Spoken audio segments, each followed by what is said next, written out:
measure it to be up this end instead of being down the far end of the car park. You know, so we're going to be sort of doing it a bit left-handed. Now, as well as that, you see, with the platform where it is and the length of the band, we're going to have to make sure that our spacings are dead on. You know, and even when we're doing that, you want to make sure that you're not leaving it too narrow. Because if you leave it too narrow, you know, when they come into line, we're going to have overlap and we're going to have trouble. You know, and the best thing now we can do is to get in and form up and do it real well. Who's going to be in the 6th row will have to be the people that are going to be going through. Who was in the 6th row on Sunday? Mary, did you ever in the 6th row? Yeah. Right, which one now? There was a row that went through. Yeah, that was And some hadn't gone through before. Oh no, that was remember last Wednesday night there wasn't enough lines and it put us way down at the back. You may ask what or when was the band's finest hour. Maybe now, during these few moments of confusion and preparation, is the time to answer the question. During the Parnell split, the band, like the people and everything else in Ireland, became divided. And when Dr. Nulty, Bishop of Meath, placed the local newspaper, the Westmeath Examiner, and all who read it under interdict, the Mullingar Confraternity Band had its problems. Because, although half the band had never any doubts that they were marching to heaven, the other half, virtually excommunicated, felt they might be headed in the other direction. But eventually, peace and harmony, musically and otherwise, was restored.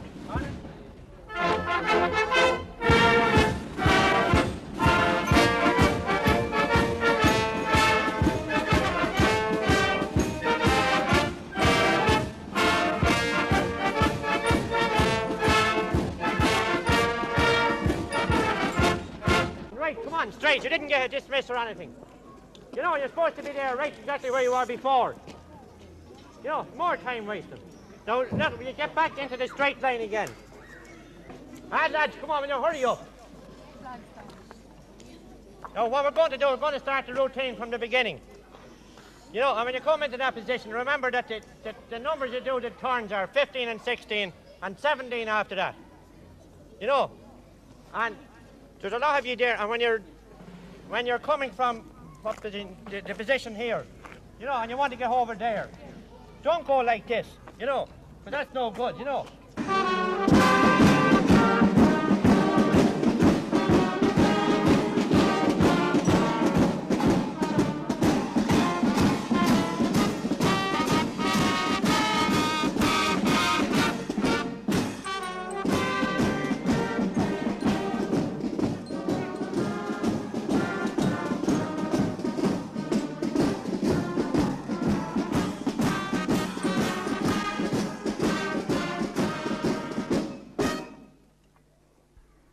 And off to the International Youth Brass Band Festival at Purmerend near Amsterdam, Holland.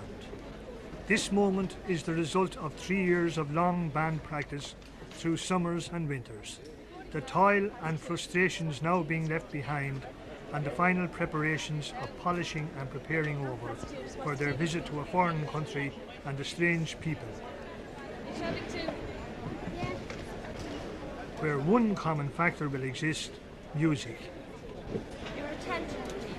This is the final call for flight EI 602. They are heading for a new world, a world they might never have seen but for the Mullingar Town Band.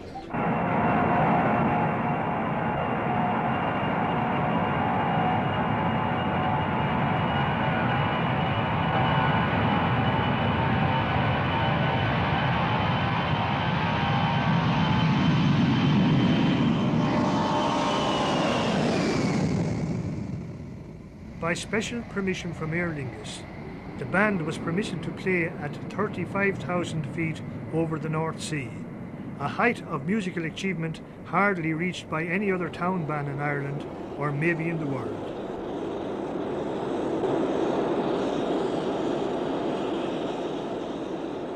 Appropriately, their tune was Up, Up and Away.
To make possible their attendance at this Holland Music Festival, the Mullingar Band members make great sacrifices, saving for 2 or 3 years to finance themselves for the trip.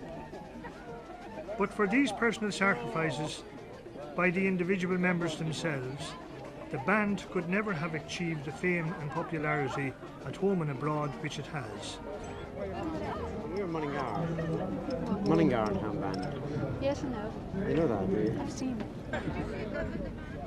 However, it is a happy You were here 4 years sacrifice. ago also. They love doing it. And when they go marching and playing, the hardships are all forgotten by parents, children and all concerned.